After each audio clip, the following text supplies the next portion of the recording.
Um rapaz de sobretudo cinzento, com a gola levantada, entrou na leitaria da esquina e foi direito ao balcão. Numa mesa do fundo, uma rapariga de cara mal pintada e saias muito acima dos joelhos percorria um jornal sem grande interesse.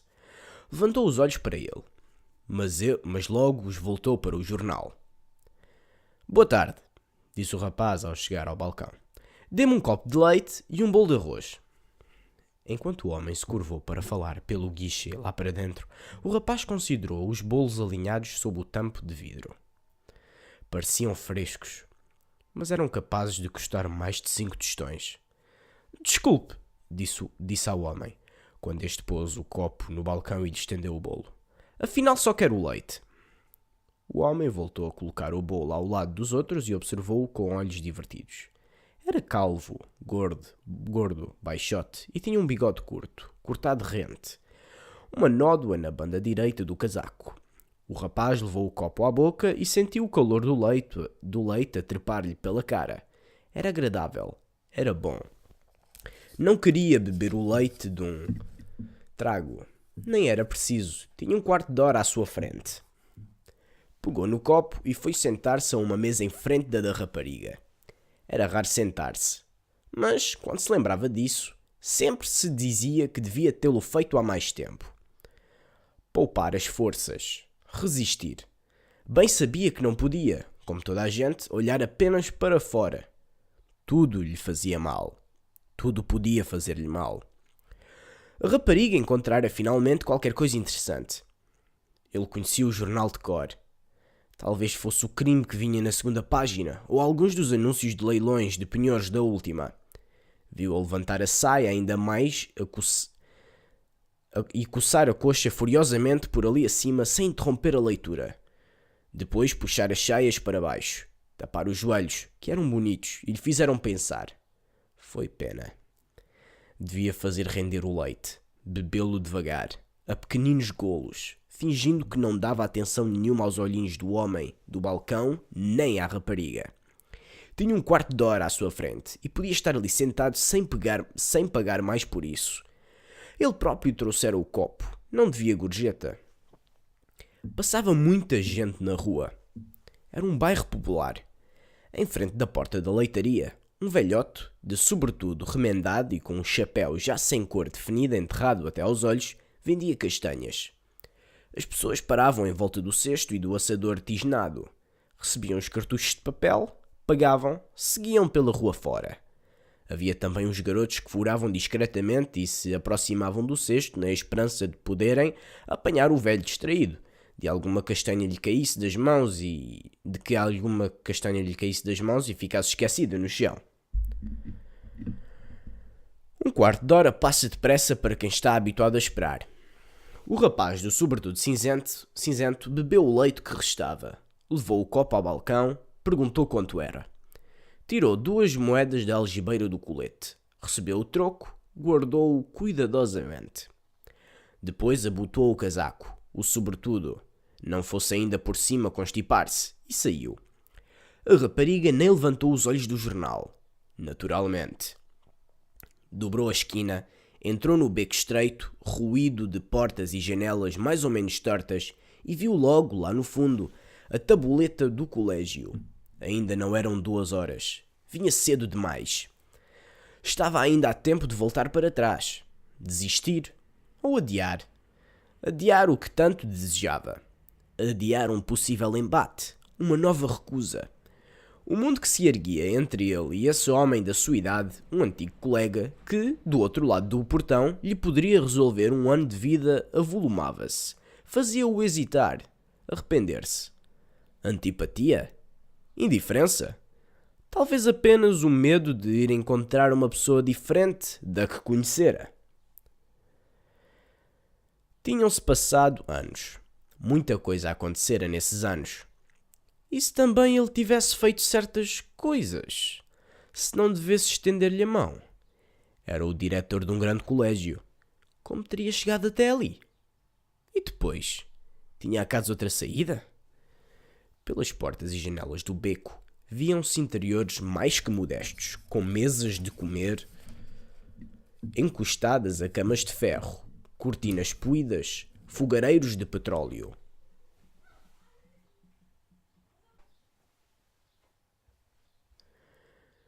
Um panorama a que se habituaria e depressa deixaria de ver quando por ali passasse todos os dias.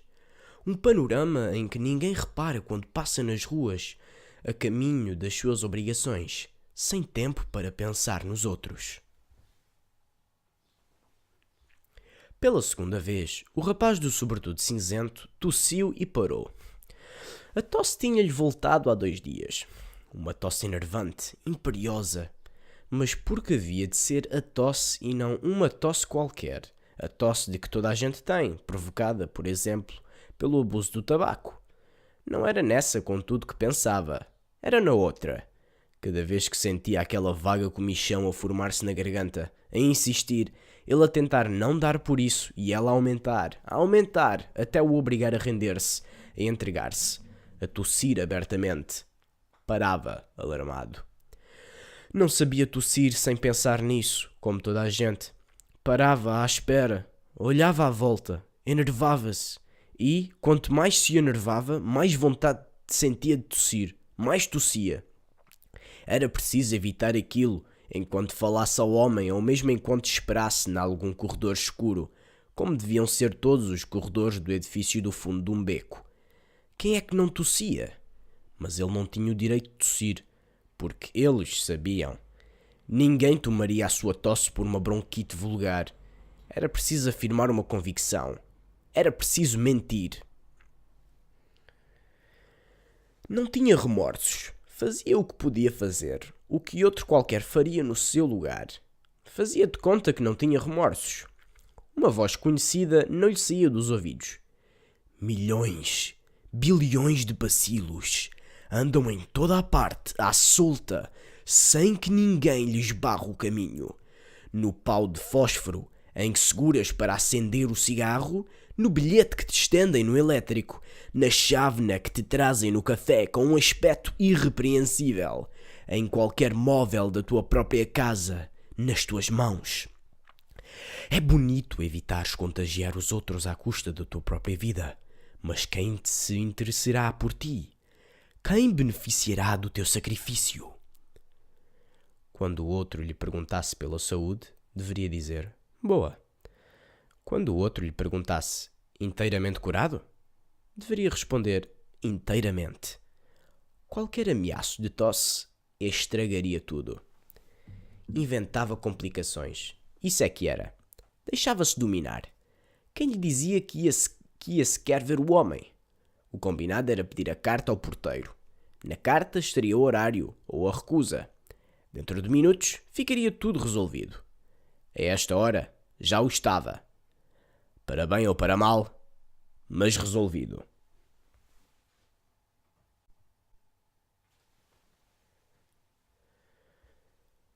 A verdade é que o outro poderia querer vê-lo em pessoa, ter a confirmação do seu estado de saúde, já que as pessoas tanto acreditam nas suas próprias capacidades de observação. Podia ser um diretor de colégio interessado pelo aspecto dos seus subordinados. Tinha afinal muitas crianças à sua guarda. Era natural que quisesse defendê-las. E que pensaria dele se assim não fosse? Neste caso, deveria dizer apenas o indispensável. Não tocar em política, nem em religião, nem mesmo em ensino. Acima de tudo, evidentemente, não tocar em ensino. Quanto à saúde, excelente.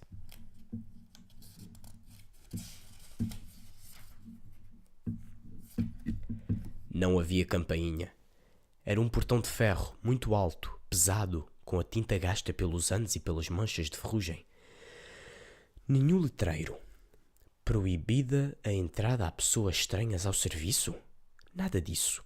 O rapaz do sobretudo cinzento agarrou o grande puxador e empurrou o portão com dificuldade.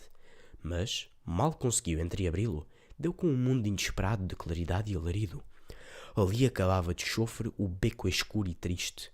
Muitas crianças corriam, agarravam-se, fugiam num pátio espaçoso e arborizado, que não era limitado por casas escuras, como poderia pensar quem viesse do beco, mas por uma rede larga e alta, para lá da qual brilhava o rio. Tentou atravessar o pátio.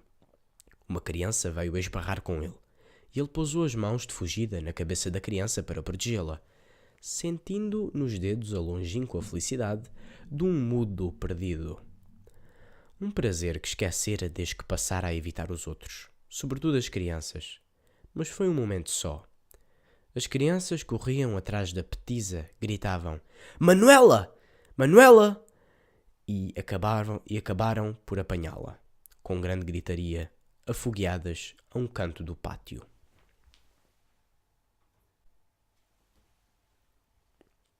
Onde andaria o porteiro? 3 senhoras faziam tricô debaixo de um alpendre. 3 mães de alunos, com certeza. E nada mais, além do sol, das árvores, do pedaço de rio azul do lado de lá da rede, das vozes frescas gritando nomes de que só percebia as tónicas. Car, Nel, Tó, Bel. Atravessou o pátio, evitando o remoinho das crianças, e meteu pela porta do grande edifício da direita. Também aí não encontrou o porteiro. Devia ser o intervalo do almoço. Esperaria. Esperaria o tempo necessário. Esperaria sem lhe custar nada, com aquele espetáculo inesperado das crianças diante dos olhos. As do grupo do fundo mexiam-se em torno de Manuela, que era uma mocinha pequena, muito branca, de olhos claros e cabelos soltos da cor das espigas do milho.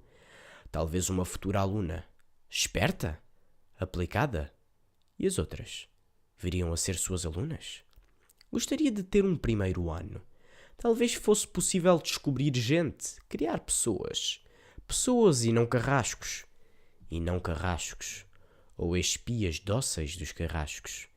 Gostaria de ter um primeiro ano e saber conservar na aula aquela alegria, aquela espontaneidade que alivia. E se lhes tivesse a nascer inesperadamente uma vocação de professor? Não era um professor. Não o seria. Não interessava para nada ser um bom professor. E, no entanto, alguma coisa o seduzia naquele mundo de que se privara há tanto tempo. Milhões, bilhões de bacilos andam em toda a parte à solta sem que ninguém lhes barre o caminho.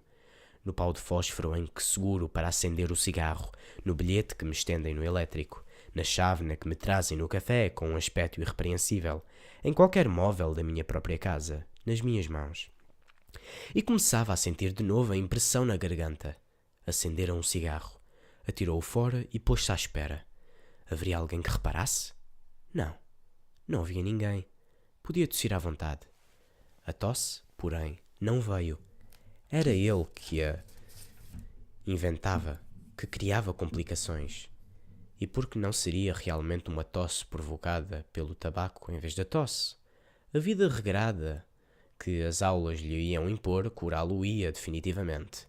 Não mais esta corrida de colégio em colégio. Não mais, de manhã cedo, a busca ansiosa nos anúncios dos jornais. Não mais aquela vida a que os médicos se referiam quando lhe chamavam doido por não se submeter a um repouso completo. Às vezes as coisas mudam, pensou o rapaz do sobretudo cinzento. Pequenas mudanças que nos dão força para grandes mudanças. Talvez conseguisse ali um horário compatível com o seu regime e pudesse então fazer, apesar do trabalho, uma vida de repouso. Uma rapariga crescidota chegou da rua e ficou de pé, encostada a uma árvore, a ler um livro. 15, 16 anos? Parecia um motivo decorativo. A rapariga vestida de claro e cabelos dourados. A árvore castanha com reflexos vermelhos e arabescos de troncos nus que pareciam trançados a pincel de Marta no verde muito pálido do céu sem nuvens. O rapaz do sobretudo cinzento tinha saudades daquela idade. Já. Principalmente da frescura daquela idade. Do ar de saúde que se desprendia daquelas pernas nuas em pleno inverno. Do brilho dos lábios. Do interesse com que lia. Que vontade de sentar-se. Percorrer ruas e ruas antes de ali chegar. Subir as escadas. Sentira 1000 vezes o desejo de voltar as costas no meio de uma frase de falso agradecimento e de falsas desculpas. Almoçara um copo de leite. E começara o dia por longe. Estivera em 2 escritórios que pediam praticante e num colégio de um bairro extremo da cidade. O colégio era dirigido por outro antigo colega. Mas esse antigo colega não existia na pessoa do diretor. O tempo molda as pessoas. Só o tempo? Não, não era só o tempo. O rapaz do sobretudo cinzento sabia bem que não era só o tempo, mas aquela progressiva perda de consciência que começara a invadir as pessoas. Aquela ameaça espalhada por toda a parte. Aquele regresso dissimulado à sofreguidão individual. À indiferença criminosa pelos outros. Cada um começara a construir a sua casa sob o pretexto de que ninguém pode afinal passar sem uma casa. Depois, a alargá-la, a adorná-la, a retocá-la e, sobretudo, a fechá-la. Não era o antigo colega que tivera na frente, mas um senhor diretor, falando com a amabilidade odiosa da cortesia oficial. Prometendo-lhe tudo para quando pudesse. Pedindo-lhe a morada e o número do telefone. E o antigo colega também sabia afinal que não só o tempo erguera uma tão espessa barreira entre eles. Agora estava ali. As pernas pediam-lhe um banco. Não era próprio de um futuro professor sentar-se num degrau da escada à espera do porteiro. Um amigo falar ao diretor e prometer o lugar. Está tudo combinado. Ele lembra-se muito bem de ti, podes ter a certeza. E era afinal pedir bem pouco. Qualquer pessoa era professor de um colégio. Qualquer pessoa costumava ser até professor em 2 ou 3 colégios ao mesmo tempo. Bastava-lhe a certeza de refeições certas, a esperança dos tais repousos em que eles insistiam, a possibilidade de ir ao médico de vez em quando. Então, talvez tudo pudesse recomeçar. Talvez dentro de pouco tempo voltasse a ser uma pessoa, a não sentir aquele empurrão brutal para fora dessa engrenagem odiosa de que não se pode prescindir. Caminha-se pelas ruas com os sapatos esburacados, mastigando ironias, desprezos, ameaças contra pessoas invisíveis que devem estar aconchegadas por trás de cada porta e de cada janela fechada. Mas, ao mesmo tempo, quer-se entrar em cheio, avidamente, na primeira taberna que tenha a porta aberta e não haja um braço hostil a atirar os estranhos para a rua.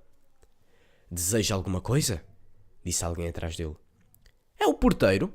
perguntou o rapaz do sobretudo cinzento. No fundo, era tão bom que não fosse ainda o porteiro. Adiar. Anichar-se alguns minutos mais na própria esperança. Não saber já. «Sim, senhor, sou o porteiro.» Com um ar de espanto, como quem diz. «E depois? Não se vê logo?» Era alto, mas andava tão curvado que não parecia mais alto do que ele. Uns bigodes abundantes e crestados do hábito de acender cigarros quando já estavam reduzidos a pequeníssimas beatas. Grandes pelancas secas e cortadas de rugas no pescoço. Sobrancelhas fartas, por baixo das quais, lá para o fundo, luziam uns olhitos claros, enfadados ou intrigados, de quem passava a vida à espera. «O senhor diretor está?» O homem respondeu como um autómato. «Nunca está antes das 2:30. Disse isto e puxou da onça. Começou a enrolar um cigarro com extremos de cuidado e não lhe deu mais atenção. Estava farto de ver rapazes como aquele à procura do diretor. «Escute», disse o rapaz sem saber bem se deveria interrompê-lo ou esperar. «O senhor não terá uma carta para mim?» O homem continuou a enrolar o cigarro. Colou a mortalha, puxou dos fósforos. E só então se dirigiu para uma secretária que havia ao fim da casa de entrada e pôs-se a abrir gavetas. «Estão aqui 3. Veja, talvez alguma seja para si.» O rapaz, do sobretudo cinzento, reconheceu o seu nome num dos envelopes. Agradeceu, meteu-o na algibeira. Não queria abri-lo à frente do porteiro. Aquele homenzinho era afinal apenas um porteiro. Mas, a meio do pátio, não resistiu. As crianças pulavam de um lado para o outro. Rasgou o envelope e encontrou um cartão, onde só viu primeiro a assinatura. As 3 senhoras do tricô falavam cada vez mais alto por causa da algazarra dos garotos. Novas crianças iam chegando. Tinham almoçado nas suas casas e voltavam a correr para terem ainda um bocado de recreio antes das aulas da tarde. Umas vinham sozinhas. Outras, pela mão de criadas de aventais azuis e cor-de-rosa, que lhes vestiam bibes antes de abalarem e lhes compunham as meias e os cabelos. O rapaz, do sobretudo cinzento, ficou por um momento a olhar o cartão. Era com pena que o pedido dele não podia ser atendido por enquanto. O diretor fazia sinceros votos pelas suas melhoras, que deixasse a morada e o número do telefone. Assim, pensou o rapaz do sobretudo cinzento encaminhando-se para o portão, uns homens sugam os outros até à última gota. Torcem-nos, espremem-nos. E, quando a última gota escorreu, afastam-nos do caminho e passam à frente com um sorriso amável. Sinceros votos pelas suas melhoras. Empurrou o portão e voltou a entrar no beco, agora cheio de gente apressada. Talvez alunos do colégio, talvez professores, talvez empregados. Iam à sua vida. Os seus alunos, os seus colegas. Pelas janelas e portas abertas, voltou a ver os quartos pequenos, atafolhados de coisas, as cortinas poídas que tão depressa esquecera. Nada o surpreendia. Nem a nova tentativa falhada, nem ter-se esquecido tão depressa daquelas casas miseráveis. Tudo eram precalços a que se ia habituando. Mas a que não queria habituar-se. Havia os que se entregavam e os que se suicidavam. Não havia de ser nem de uns nem de outros. Não se queria deixar habituar. Estava no meio da corrida e não parava. Falhavam as tentativas, mas seria de ferro. Tinha almoçado um copo de leite, mas seria de ferro. Tinha-lhe voltado a tosse 2 meses antes, mas seria de ferro. Pensou com ironia que àquela hora devia começar o seu repouso diário. O último médico dissera-lhe isso mesmo. Repouso, repouso, repouso. Lá estava o homem das castanhas em frente da leitaria. Se pudesse, compraria algumas para ir a comer pela rua fora. Parou a contar o dinheiro. Nada de extravagâncias. Pela montra da leitaria, viu que a rapariga continuava na mesa do fundo. Mas estava agora alguém com ela, e à sua frente havia 2 pratos. Um com sanduíches, outro com bolos. Gritou por cima dele um homem carregado com um fardo. Se tivesse aguentado um pouco mais, só agora entraria na leitaria. Só agora estaria a beber o leite. Só agora sentiria o fumo a trepar-lhe pela cara, o líquido quente a passar-lhe pela língua, a escorregar pela garganta abaixo. A morada e o número do telefone, os cabelos da Manuela, os joelhos da rapariga da mesa do fundo, os bigodes do porteiro, o prato, as sanduíches, os olhinhos divertidos do homem da leitaria e pôr outra vez o bolo ao lado dos outros. As castanhas. Mais depressa. E no fundo da corrida e não devia parar. Não havia de parar. Talvez fosse bom as tentativas falharem. Talvez fosse bom. E começou a desejar que todos lhe voltassem as costas.